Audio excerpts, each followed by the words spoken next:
తెలంగాణ భవన్లో తెలంగాణ వీరనారి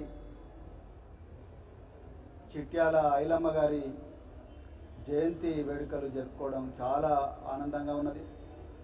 మరి ఆనాడు 1945లో తెలంగాణలో దేశ్ముఖ్లకు భూస్వాములకు విష్ణూరు రామచంద్రారెడ్డి దౌర్జన్యాలకు వ్యతిరేకంగా ఆనాడు మరి చిట్యాల ఐలమ్మ గారు వీరోచిత పోరాటం సాగించారు.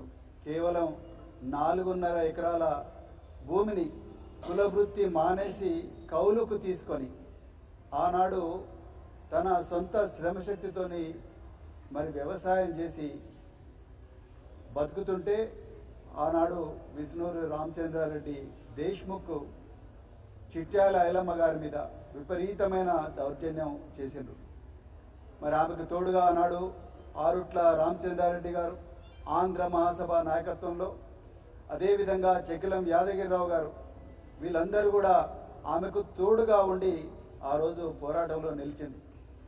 మరి చివరికి తన భర్త అయిన నర్సయ్యను ఆమె కొడుకును కూడా జైళ్ళల్లో వేసి మరి అమీన్ ఫక్రుద్దీన్ అనే ఒక పోలీస్ అధికారి సాయంతో జైళ్ళల్లో వేసి ఆమెను ముప్పు తిప్పలు పెట్టి ఆమె కౌలుకు తీసుకున్న భూమిని ఆ మత్తేదారు నుండి విష్ణూరి రామచంద్రారెడ్డి తన పేరు మీద రాయించుకుంటే కూడా ఒక్క రోజు కూడా వెనకడుగు వేయకుండా ఆ దొర దాష్టీకానికి వ్యతిరేకంగా, భూస్వామి దాష్టీకానికి వ్యతిరేకంగా మరి చిట్యాల ఐలమ్మ గారు వీరోచిత పోరాటం చేసి లొంగలేదు. కాబట్టి మరి ఈరోజు మన గుండెల్లో మన తెలంగాణ చరిత్ర పుస్తకాల్లో చిరస్థాయిగా మరి నిలిచిపోయిన ఒక మహావనిత మరి చిట్యాల ఐలమ్మ గారు. కానీ మరి దురదృష్టవశాత్తు మరి కేసీఆర్ గారు ఆనాడు ఆంధ్ర భూస్వామ్య పాలకులు ఎవరైతే ఉన్నారో వాళ్లకు లొంగకుండా మరి తెలంగాణ సాధించిన తర్వాత, తెలంగాణ ఒక బంగారు తెలంగాణగా వెలువొందిన తర్వాత, ఒక దశాబ్దం తర్వాత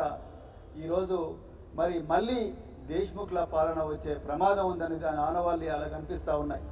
ఆనాడు చిట్యాల ఐలమ్మ గారిని ఏ విధంగా అయితే విష్ణూరు రామచంద్రారెడ్డి తన కౌలు భూమిని తాను సాగు చేసుకోకుండా ఏ విధంగా అయితే ఇబ్బంది పెట్టిండో, ఈరోజు కూడా రేవంత్ రెడ్డి గారు మరి హైడ్రా పేరు మీద పేద ప్రజలందరూ కూడా బతకడానికి వచ్చిన పేద ప్రజలందరి ఇళ్లను కూల్చేసి వాళ్ళ భవిష్యత్తును శిథిలం చేస్తూ ఉన్నాడు. ఆనాడు విష్ణూరు దేశ్ముఖ్ మరి ప్రైవేటు సైన్యాలతో చిట్యాల ఐలమ్మ గారిని వీళ్ళందరినీ కూడా ఇబ్బంది పెడితే ఈనాడు రేవంత్ రెడ్డి గారు కూడా ఇల్లు కూలగొడతా ఉన్నారు. ఆనాడు చిట్యాల ఐలమ్మ గారికి సపోర్టుగా వచ్చిన ఆరుట్ల రామచంద్రారెడ్డి, అదేవిధంగా చెకిలం యాదగిరిరావు, మరెందరో ప్రగతిశీల వాదులు ఎవరైతున్నారో వాళ్ళందరి మీద అక్రమంగా మరి అప్పుడు అమీన్ ఫక్రుద్దీన్తో కేసులు పెట్టిస్తే ఈరోజు రేవంత్ రెడ్డి గారు మరి ఖమ్మంలో వరద బాధితుల గురించి తన్నీరు హరీష్ రావు గారు, జగదీష్ రెడ్డి గారు, అదేవిధంగా మిగతా నాయకులు సబితా ఇంద్రారెడ్డి గారు వీళ్ళందరూ పోతే వాళ్ళ కారును ధ్వంసం చేసి వాళ్ళ మీదనే మరి కేసులు పెట్టించిన పరిస్థితి ఈరోజు మళ్ళీ కనిపిస్తూ ఉన్నది. అదేవిధంగా చిట్యాల ఐలమ్మ గారు ఆరుట్ల రామచంద్రారెడ్డి గారి మీద పెట్టిన అక్రమ కేసులను మరి దానికోసం వాదించడానికి రఘునాథపల్లి రైల్వే స్టేషన్ నుంచి పాలకుర్తిపోయిన వకీళ్లను కూడా ఘోరంగా ఆనాడు దొరలు కొట్టిండ్రు.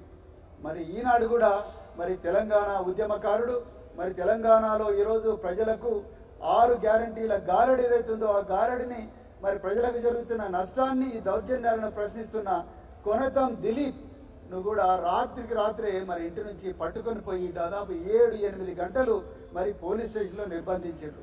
మరి ఆనాడు విష్ణూరు రామచంద్రారెడ్డి పాలనకు ఈనాడు రేవంత్ రెడ్డి పాలనకు తేడా ఏమున్నది? ఏమి తేడా లేదు.